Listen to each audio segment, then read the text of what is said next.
इस कहानी में 3 सवाल हैं जिनका जवाब आज तक किसी के पास नहीं है। किसने मारा, क्यों मारा और सच को छिपाया किसने। जब पहली गोली चली, लोगों ने सोचा कि शायद गलती है। दूसरी गोली कमरे में सन्नाटा जमा देती है और तीसरी गोली के बाद किसी को समझ ही नहीं आया कि भागे या क्या करें। और जब तक सब कुछ खत्म हुआ तो वहां लाशें नहीं बल्कि एक ऐसा सच पड़ा था जिसे आज तक कोई मानने को तैयार नहीं है। यह कहानी है 1 जून 2001 की। प्रचंड गर्मी वाले दिन के साथ साथ मानसून की इंतजार भी शुरू हो गए थे। इस टाइम उत्तर भारत के कई सारे इलाकों में यही डर होता है कि कब नेपाल पानी छोड़ देगा और तराई के इलाके ततर बतर हो जाएंगे। इसके उलट नेपाल रॉयल फैमिली में तो कुछ और ही नजारा था। बाढ़ वहां भी आई थी, लेकिन खून की। खून वो भी किसका? अपनों का। और इसी खून की नदी में डूबते उतरते पड़े थे 1, 2 या 3 नहीं, पूरे 9 लाश। ये वो लाशें थी जो जब जिंदा थी तो राजा, रानी, प्रिंस, प्रिंसेस जैसे अदब के साथ पुकारी जाती थी, लेकिन अब ये बस मुर्दा लाश थी। नेपाल का पूरा राज परिवार खत्म हो गया। तो चलिए कहानी शुरू से शुरू करते हैं। मेरा नाम है राकेश और आप देख रहे हैं बजरबट्टू दुनिया पर क्राइम किस्सा।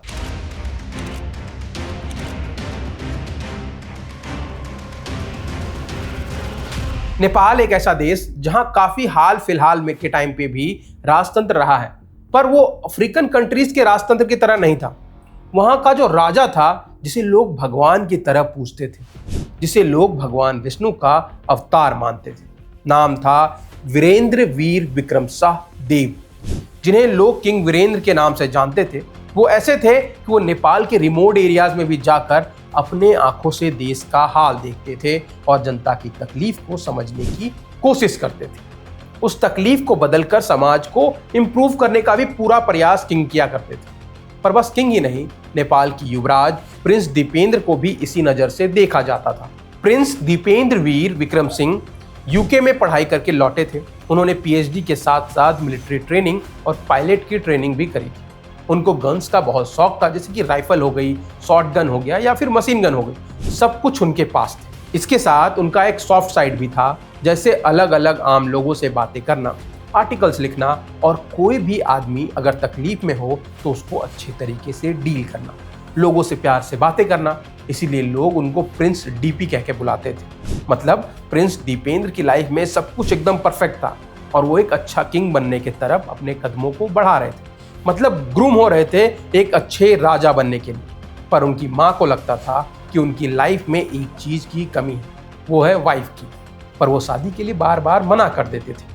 उनका कहना था कि नहीं, वो अभी तैयार नहीं है। इसके साथ नेपाल जो है वो भी कहीं ना कहीं बदलाव से गुजर रहा था। जनता प्रिंस से प्यार करती थी, लेकिन जब पूरी दुनिया में ही डेमोक्रेसी की हवा चल रही हो तो वो हवा नेपाल तक भी पहुंच गई थी। इसीलिए किंग वीरेंद्र ने नेपाल में पॉलिटिकल पार्टी बनाने पर जो बैन था उसको हटा दिया। मतलब अब नेपाल में पार्टी होगी और किंग की पावर को रिड्यूस किया जाएगा और ज़्यादा अधिकार जनता के चुने प्रतिनिधियों के हाथ में दिया जाएगा। इन्हीं सब चीज़ों को ठीक करने के लिए ये परिवर्तन सही तरीके से हो सके, नेपाल के राजा ने ये प्लान बनाया कि हम जितने भी रॉयल फैमिली के लोग हैं वो हर हफ्ते एक दिन साथ में बैठकर डिनर करेंगे। उसमें अपने समाज और देश में क्या चल रहा है, जिसकी जो जिम्मेदारी है वो सही तरीके से उसको निभा रहा है या नहीं निभा रहा है, इसकी जांच करेंगे। उसी में आया वो दिन 1 जून 2001, जहां रॉयल फैमिली मेंबर्स को नारायण हिती महल के त्रिभुवन सदन में पार्टी के लिए बुलाया गया।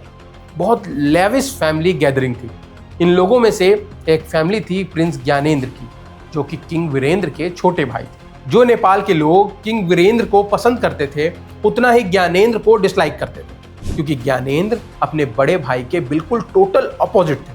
उनका बेटा प्रिंस पारस भी बार बार लाइमलाइट में रहता था, चाहे वो थाईलैंड में किसी चार्ज के लिए अरेस्ट होना हो या किसी पुलिस ऑफिसर के साथ बदतमीजी करना। 1 जून 2001 फ्राइडे, त्रिभुवन सदन नारायण हित पैलेस के रॉयल फैमिली की वीकली गैदरिंग थी। सब तैयारियां हो चुकी थी। लगभग अराउंड 8 बजे होंगे। सारे गेस्ट आना भी शुरू हो गए थे। पार्टी में सबसे पहले पहुंचे थे महाराज वीरेंद्र के बहनोई और भारतीय रियासत सरगुजा के राजकुमार रह चुके महेश्वर कुमार सिंह। थोड़ी देर में लाल साड़ी पहने महारानी ऐश्वर्या और महाराज वीरेंद्र की तीनों बहनें राजकुमारी शोभा, शांति और शारदा भी पहुंची। इस तरह से और भी कई सारे गेस्ट आने लगे थे, लेकिन उस पार्टी में प्रिंस ज्ञानेंद्र नहीं आ सके क्योंकि उनको पोखरा जाना पड़ा था फॉर अ विजिट। पर उनकी कमी पूरी करने के लिए उनकी वाइफ और सन प्रिंस पारस आए थे। प्रिंस दीपेंद्र भी उस समय वहां मौजूद थे और वो लगातार अल्कोहल कंज्यूम कर रहे थे। वो लड़खड़ा रहे थे, वहां के लोगों से बिना मतलब के मिसबिहेव कर रहे थे। वहां पर खड़ा ऑलमोस्ट हर इंसान प्रिंस दीपेंद्र के इस बिहेवियर से थोड़ा शॉक में था, क्योंकि उन्होंने प्रिंस को कभी ऐसे बिहेव करते देखा ही नहीं था। प्रिंस तो यूजुअली सबसे काइंडली और रिस्पेक्ट से बात करते थे, पर आज कुछ और ही हवा चल रही थी। कुछ ही मिनटों के बाद बिलियर्ड्स रूम का दरवाजा खुला और महाराज वीरेंद्र अंदर दाखिल हुए। उन्होंने दीपेंद्र की इस हरकत को देखकर सबके सामने दीपेंद्र को फटकार लगा दी और गार्ड को उन्हें उनके कमरे में ले जाने का आदेश दिया। राजकुमार नीराजन और डॉक्टर राजीव शाही ने भारी भरकम दीपेंद्र को उनके हाथ और पैरों को पकड़ते हुए उठाया और कमरे में अकेले छोड़ दिया। दीपेंद्र बाथरूम में गए। वहां उनकी स्थिति ऐसी थी कि उन्होंने तुरंत ही उल्टी कर दी। उन्होंने फिर एक सैनिक की वर्दी पहनी और अपने एक दोस्त को फोन किया। बट मीनवाइल सभी गेस्ट अब ड्राइंग रूम में आ चुके थे। वो ये भूल गए थे कि कुछ ही मोमेंट पहले क्या हुआ था और सभी लोग अब वापस गप्पों में बिजी हो गए थे। सभी लोग अपने छोटे छोटे ग्रुप्स बनाकर सोफे पर बैठे हुए थे। पर 9 बजे ड्राइंग रूम के दरवाजे के बाहर एक आदमी पहुंचता है। उसके हुलिये की बात करें तो ऊपर से नीचे तक काले रंग के कपड़े पहना हुआ था। उसका चेहरा ढका हुआ था। पहले किसी की भी नजर उस पर नहीं पड़ी।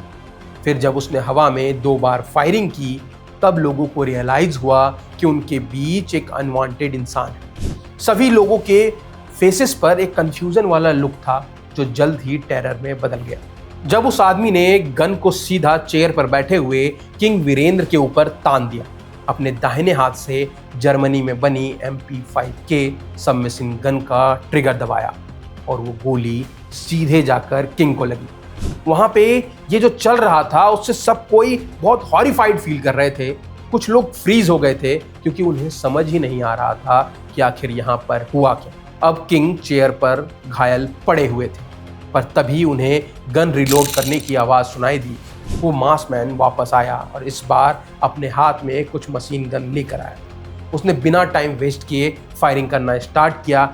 1-2 नहीं, पूरे 10 बुलेट होल्स किंग वीरेंद्र के शरीर पर मिले थे। खून इतना बह रहा था कि किंग का शरीर चेयर से स्लिप होकर नीचे फ्लोर पर गिर गया और क्वीन ऐश्वर्या, जो अभी तक किंग के साइड में बैठी हुई थी, फायरिंग को देखकर अब वो अपनी जान बचाने के लिए भागने लगी।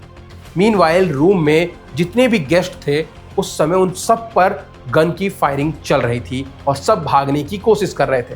कोई वहां पर अपनी जान बचाने के लिए सोफे के पीछे छिप कर बैठा था।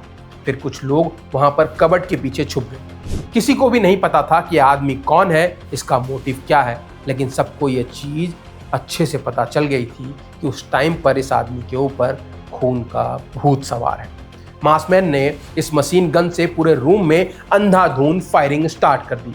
उसने रूम के हर कोने में फायरिंग की ताकि कोई भी वहां बच ना सके, और जब फायरिंग रुकी तो दीवारों, सोफों, कवर्ड पर हर जगह बस बुलेट हॉल्स थे। लेकिन उस गनमैन की आंखें अभी भी पूरे रूम को स्कैन कर रही थी, मानो वो किसी पर्टिकुलर इंसान को ढूंढ रहा था। रूम में सब लोग थे, केवल क्वीन ऐश्वर्या को छोड़। तभी उसे बाहर गार्डन में लाल साड़ी पहने एक औरत भागते हुई दिखी। उसे पता था कि वो क्वीन है और ये देखते ही वो बिना टाइम वेस्ट किए गार्डन में गया। प्रिंस निरंजन भी उसी रूम में छुपे हुए थे। उन्होंने उस गनमैन को अपनी माँ के पीछे जाते देख लिया था। वो पहले ही अपने पिता को खो चुके थे, लेकिन अब वो अपनी मॉम को नहीं खोना चाहते थे। गनमैन क्वीन के पास पहुंचता है। उसने क्वीन पर गन तानी। तभी प्रिंस निरंजन उसके और क्वीन के बीच खड़े हो जाते हैं। प्रिंस निरंजन ने उस आदमी से अपनी मॉम को ना मारने की भीख मांगी। ऐसा मत करो, प्लीज ऐसा मत करो। अगर तुम मारना ही चाहते हो तो मुझे मार दो। पर उस आदमी की आंखों में दया जैसी कोई चीज नहीं। और तभी गार्डन में एक गोली चली और सन्नाटा छा गया। प्रिंस निरंजन और क्वीन ऐश्वर्या की बॉडीज गार्डन में गिरी हुई थी and they both are dead. उस दिन पैलेस में 9 लोगों की मौत हुई। पर अगर आपको लग रहा है कि कहानी यहीं खत्म हो गई है तो आप गलत हैं, क्योंकि अब तो असली कहानी शुरू हुई है।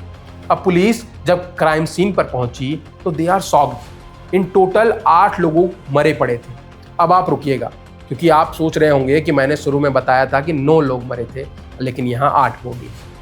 King Virendra, queen Aishwarya, prince Niranjan, princess Shruti और उनकी 3 बहनें।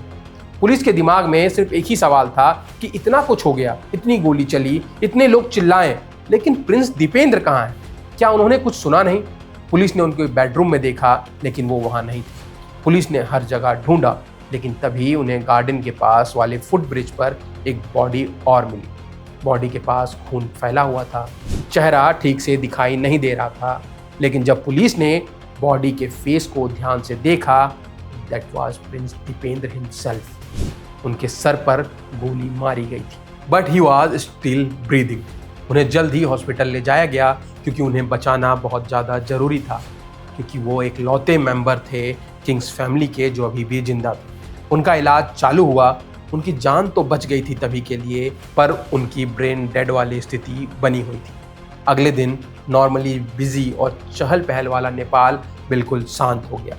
लोग अपने घरों में किंग और उनकी फैमिली के जाने का शोक मना रहे थे, और एक बड़ी क्राउड पैलेस के बाहर खड़ी थी। सब बस पैलेस के अंदर एक झलक देखना चाहते थे, जानना चाहते थे कि किलर कौन है। लोग जो है वो रो रहे थे, कुछ लोग सर झुकाए खड़े थे और कुछ आपस में फुसफुसा रहे थे कि वो ऐसा कैसे कर सकता है। नहीं, मैं नहीं मानता कि उसने ये सब किया होगा, मुझे लगता है कि किसी ने उसे फंसाया है। वहाँ खड़े हुए लोग इस बात को बिल्कुल भी नहीं मान पा रहे थे कि जिस आदमी का नाम इन सब चीज़ों के पीछे लिया जा रहा था वो एक्चुअल में किलर है। और माने भी तो कैसे वो लोग, क्योंकि उन्होंने इसे बचपन से देखा था। उनका अपना प्रिंस डिब्बी अपने ही परिवार का खून कैसे कर सकता है? आखिर क्या रीज़न हो सकता है? क्या मजबूरी रही होगी उसकी? तब एक पुरानी कहानी सामने आती। कुछ महीने पहले राजमाता ऐश्वर्या ने प्रिंस दीपेंद्र को बुलाया और कहा कि हम तुम्हारे लिए लड़की देख रहे हैं। प्रिंस ने कहा कि मैं अपनी मर्जी से शादी करना चाहता हूँ। माँ ने पूछा कि कौन है वो लड़की, तो प्रिंस ने सिंधिया खानदान की देवयानी का नाम लिया। ऐश्वर्या ने साफ कह दिया कि देवयानी जिस सिंधिया खानदान से है वो पुणे के पेशवा के यहाँ नौकरी करते थे, इसीलिए वो शाही खानदान का मुकाबला नहीं कर सकती। उन्होंने जो लड़की प्रिंस के लिए चुनी है वो राजमाता रत्ना की बहन के खानदान की थी, यानी कि राजघराने की थी। इसीलिए राजघराने में अगर दुल्हन आएगी तो वो किसी फेमस राजघराने से ही आएगी। पर ऐसा नहीं था कि देवयानी कोई छोटे घर से बिलोंग करती थी, और उनका जो फैमिली है वो नेपाल में बहुत बड़े पॉलिटिशियन से रिलेटेड था। इनफैक्ट देवयानी की लाइफस्टाइल इतनी लेविश थी कि प्रिंस दीपेंद्र से शादी करने के बाद उसको अपनी लेविश लाइफस्टाइल से कॉम्प्रोमाइज करना पड़ता। अब ऐसी स्थिति है कि प्रिंस दीपेंद्र को कहा गया कि अगर उनको देवयानी से शादी करनी है तो उन्हें अपना पद छोड़ना पड़ेगा।